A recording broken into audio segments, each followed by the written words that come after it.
Here we go.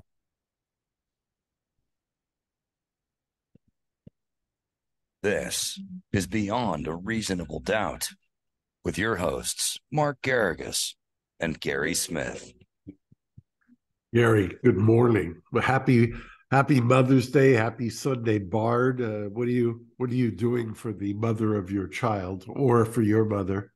Oh, all kinds of stuff. We're gonna go bowling, and then we're gonna come back, and the little boy and I have a whole presentation for the mother. So it's Happy Mother's Day to you as well, Mark. I love it. I love it. It's a great Sunday, and it's great to be back in LA. Does there's a couple of stories that we could talk about, but I think one of the ones that has at least captured you, and you took the position that it's become a national story. I was in New York. We talked about it, the Subway case, Yeah, where they charged this young man with Daniel Penny. Yeah. Yes.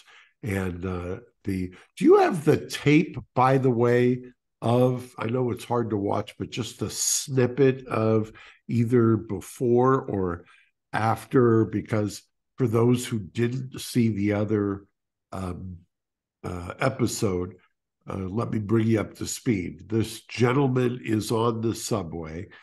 The video that's been released and that was circulating was of him holding another gentleman who ended up dying, who's been variously described as a Michael Jackson impersonator.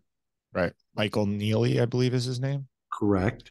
And the person who was holding him, Penny, right? Right. Is white. The person who died is black. Really should have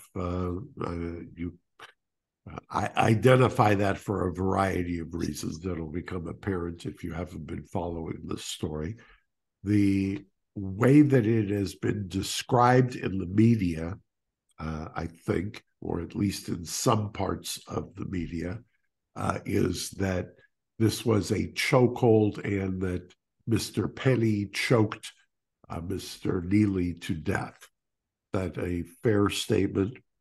That's certainly how it's being portrayed. I'm going to throw up an image here in a moment. The video got us a little bit restricted on YouTube last time, so I'm going to try to avoid that.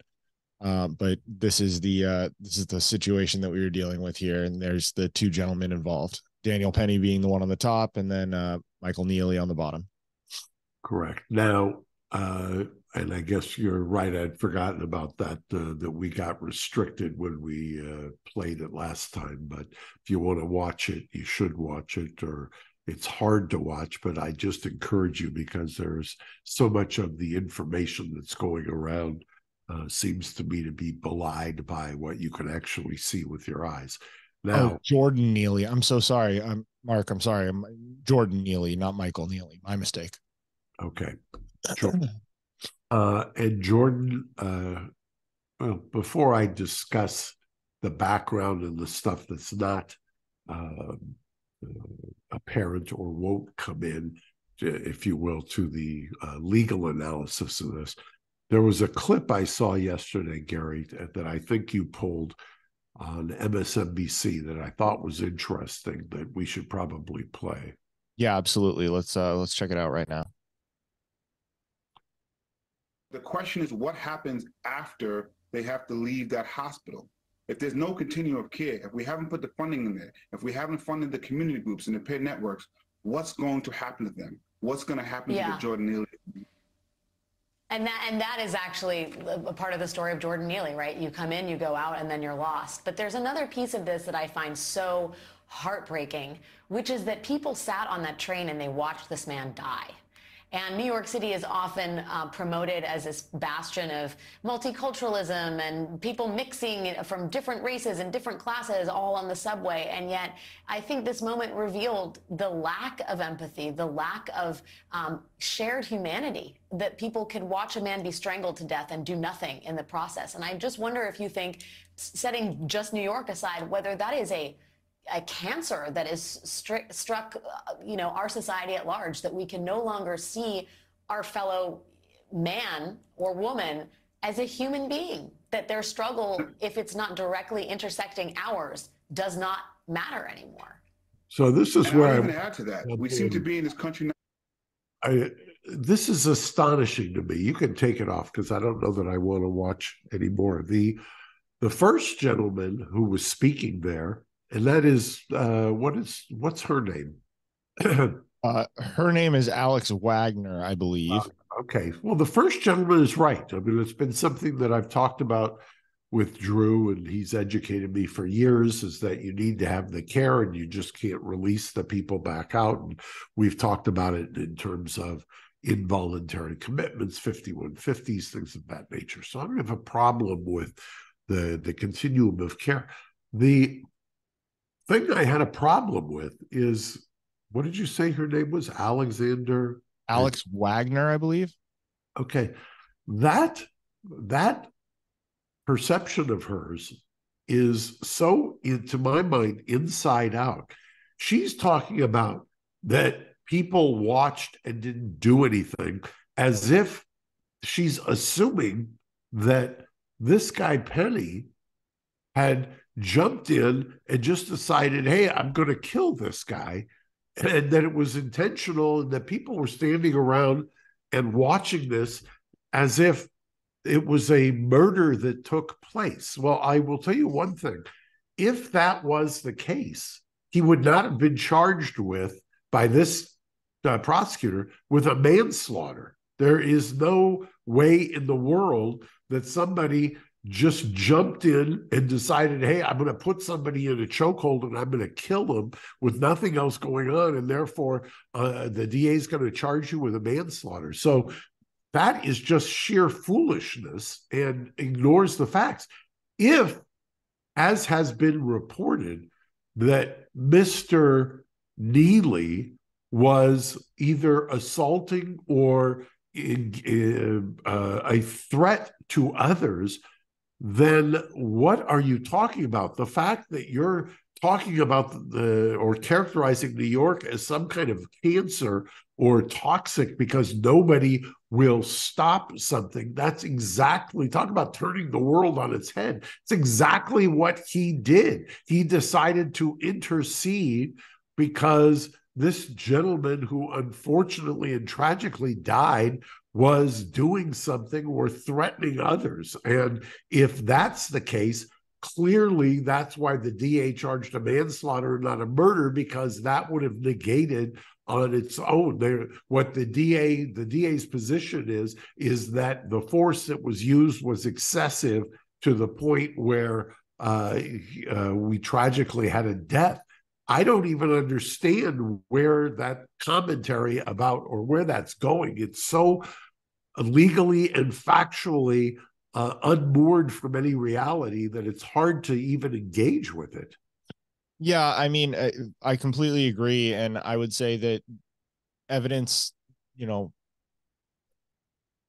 first thing that I would argue if I was trying to, defend this gentleman is, there is video of this for quite a while, and there are no other citizens stepping in. If I was walking down the street near our office and saw somebody, just violently attacking someone else, I would like to think that I would, at the very least, be shouting about it. There's a long video here where there's really no one trying to stop Dan Penny from what he was doing. So that, to me, leads to at least the assumption that this gentleman was doing something that was at least dangerous or possibly threatening to other passengers on the subway car, lest someone step in and say, what you're doing is brutal. Stop that. Don't do that. Right. And her taking the comment or making the comment or trying to draw the conclusion, or I don't even know what to characterize it as, that somehow that's indicative of the lack of caring or empathy in our culture or amongst people. I have the completely opposite reaction. The opposite reaction is yours, that clearly this must have been the more reasonable alternative. Is this was somebody who was having, obviously, I think, and it's already been characterized here within that one vignette that we just watched, some kind of a mental health issue or break. And Mr. Penny decided to try to do something so that people didn't become that there weren't other victims. Talk about watching something and coming to a completely unmoored conclusion. That has to be it. Yeah, I couldn't agree more. I just, the fact that there is such extensive video and no one is objecting to the actions that he is taking, you know, that suggests to me that the people on the car at least would agree, would at least, it would suggest that they thought he was providing a service and a protection for them. Well, you know, the classic defense of others. Do you Right. want to let, I guess one of the alternatives is, under the theory here of prosecuting this man, is that you're better off not going to the aid of somebody else. That what we are promoting here is the idea. You want the old expression, I want to send a message. The prosecutor wants to send a message. The message is, don't dare intercede. Don't you be a good Samaritan. Just let other people get manhandled or threatened, and then we'll deal with it later. Yeah, I couldn't agree more. And that clip goes on to continue being a little bit more insane, if you can believe it. But yeah, sure, play a little bit more of the insanity. Okay, let's. She needs to own it, because it's hard to believe this is somebody's takeaway. Struck, our society at large, that we can no longer see our fellow man or woman as a human being, that their struggle, if it's not directly intersecting ours, does not matter anymore. And I'll even add to that. We seem to be in this country now at a moment of time where simply having some discomfort means you can kill people. Yeah, this is just, no, that's not what it means. And by the way, exactly what Miss Wagner says about the fact that we have abandoned our empathy for other people is a complete inversion of what I assume Mr. Penny is going to say, which is, no, I cared about other people, which is why I did intercede. It wasn't because of a lack of caring. I didn't just pick out this guy because I didn't like his Michael Jackson impersonation and decide I was going to kill him. And by the way, I think you're going to see shortly, if the defense hasn't already done it, there will be people who will come out and say that was not a chokehold in which to kill somebody. That was not the way that you normally would apply force to kill somebody. And I would love to see the toxicology screen, because I think you're going to, breaking news, you're going to find out that there was something else physiologically and biologically or pharmacologically going on here. Yeah, absolutely. And it's been reported that, he was saying that that Jordan Neely was saying that he didn't care if he went to jail for life. And, he was saying outlandish things by all accounts that would suggest that maybe he was willing to do something that was going to harm others. So, there have also been reports that he wasn't directly threatening anyone, but he was generally saying, by those on the train, everyone seems to agree, he was generally saying things that could easily be perceived as, if not a threat, a declaration that, he was willing to do things that would be of harm to others. Yeah, before we decide or adopt this idea that when we see a tape, that is somehow a lesson to be drawn about the current state of the culture, I would want to know more facts. This man is entitled to a presumption of innocence. The tape is in no way, at this point, based on what we know, can you draw the kinds of conclusions that are being drawn there. In fact, you should be drawing the exact opposite conclusions. So that's all I'll have to say about that. Well, what else do we have this week before we wrap up, Gary? Well, Mark, I've got a list here that's probably 12 topics long, but I think that the number one thing that people have been focusing on is the CNN town hall. And we certainly have quite a few opinions on that. And there was one from a good friend of yours, Sunny Hostin. Yeah, well, let's see Sunny's, because she goes to town. Sunny, for those who don't know, it was at CNN for almost 20 years. All right. And I can tell you that good friends there, and people adored her there. This is her on The View, which I'm sure a lot of you know. Let's watch Sunny go to town. I disagreed yesterday, the day before, and I disagree with all of you right now. You know, I think that you don't give a bigot and a racist and a misogynist and a liar and a cheater and a sexual abuser and a defamer a platform. Anderson Cooper has been my friend for over 20 years, and I'm saddened that he tried to gaslight me yesterday by saying that people are in silos. It was not fact-checked appropriately. I don't believe, she tried. again, she tried, yeah. the girl tried. Let's give her some good credit. enough in that type of situation. Can I just not be interrupted for a second? She didn't have the range. He agreed to the interview because he knew he could steamroll her. That's not fair. This was a business decision. Les Moonves said this was awful for the country, but it was good for CBS. This was awful for the country. CBS. It was awful for the country, but congratulations, CNN, for making a little bit of money on the backs of our democracy. Dang. So, she goes to town. For those who don't or didn't watch it, the person they're referring to was Caitlin Collins, who was the moderator for the town hall. And by all accounts, anybody who watched, I think it's clear that Trump rolled her, and the audience was having none of any of her fact-checking. And the ratings, I believe, for CNN were the highest they've been in 3 years. And it has caused quite a firestorm within that insular little circle. Yeah, it was over 3 million viewers. I believe it was second only to a recent to a town hall with Joe Biden that they did a few months ago.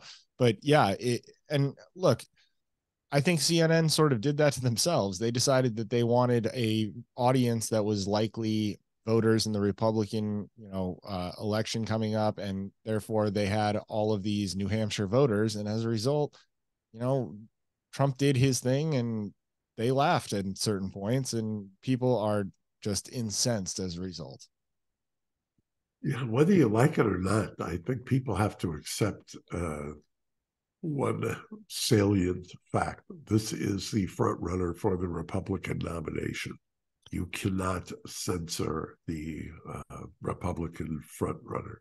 I don't know that that means that you have to kind of tailor make a forum for him, because that seems to be showcasing, or as Sunny has said, platforming in a way. But it's certainly interesting times we live in when their own people, CNN's own people, are fragging them. Yeah, and it's interesting that the news the morning after was that the moderator there was headed for the 9 p.m. slot, and is a new rising star at CNN, is going to be one of their standard bearers going forward. So I understand that there are a lot of people who are incensed about the fact that CNN platformed him, but it ultimately is going to catapult one of their stars as well, I think. Yeah, it was a business decision, it surely appears. So we'll talk about it more this coming week, Gary. Get out there, take care of the mothers in your world, as will I. And to all the mothers watching, have a splendid, happy Mother's Day. Absolutely. All our best to Paulette and Tenny and every other mother in your life. And Mark, thank you so much for your time this early morning on a Sunday. You go have a great Mother's Day as well. Thank you so much. Bye, Gary. Bye, Mark.